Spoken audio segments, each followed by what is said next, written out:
तकलीफ परेशानी किसी को नहीं पहुंचाई गई होगी जितनी अजय आजम खान साहब और उनके परिवार को पहुंचाई गई है। ये कोई वर्ल्ड रिकॉर्ड बना रही है भारतीय जनता पार्टी कि सबसे ज्यादा झूठे मुकदमे अगर किसी परिवार पर एक पर लगे हैं तो आदरणीय आजम खान साहब मिलने में आया हूँ।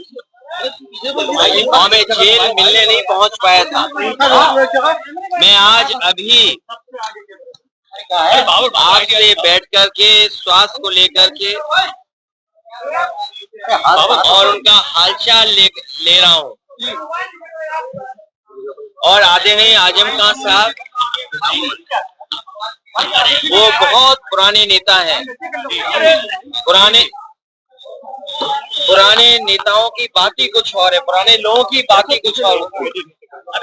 ये हमारी पार्टी के दरख्त हैं, इतनी गहरी जड़ें और उतना ही गहरा उनका साया भी हम लोगों के साथ हमेशा रहा है। और ये बड़ी लड़ाई है, उसमें हम सब लोग मिलकर के लड़ेंगे। उनका स्वास्थ्य अच्छा हो, उन्हें न्याय मिले और शायद देश के इतिहास में और पॉलिटिकल कैरियर के इतिहास में पता नहीं भारतीय जनता पार्टी कौन सा गिनीज वर्ल्ड रिकॉर्ड बनाना चाहती है, कौन सा वर्ल्ड रिकॉर्ड की पॉलिटिकल परिवार आदरणीय आजम खान साहब पे सबसे ज्यादा केस लगे। कोई अगर दूसरा परिवार ऐसा हो जहाँ पर केस लगे, उनके ऊपर है गलत केस लगे, उनकी पत्नी पर बेटा अब्दुल्ला और उनके परिवार के और जितने भी साथी रहे, उन सब पर इस सरकार ने झूठे मुकदमे लगाए और इतना तकलीफ परेशानी किसी को नहीं पहुंचाई गई होगी जितनी अजय आजम खान साहब और उनके परिवार को पहुंचाई गई है। ये कोई वर्ल्ड रिकॉर्ड बना रही है भारतीय जनता पार्टी।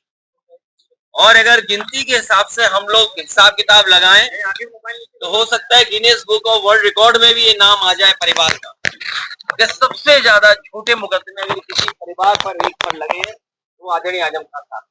2027 में सरकार बनने जा रही है और पीडीए की आवाज बुलंद होगी। कि कोई कल्पना कर सकता है कि सुप्रीम कोर्ट में जज साहब के ऊपर भी जूता फेंक दिया गया हो या जूता निकाला गया हो। हालांकि वो बात यहाँ करने की नहीं है। आज मैं आदरणीय आजम खान साहब का हालचाल लेने आया था क्योंकि जेल नहीं पहुंच पाया था, इसलिए मैं मिलने आया था और लगातार हम लोग मिलते भी रहेंगे।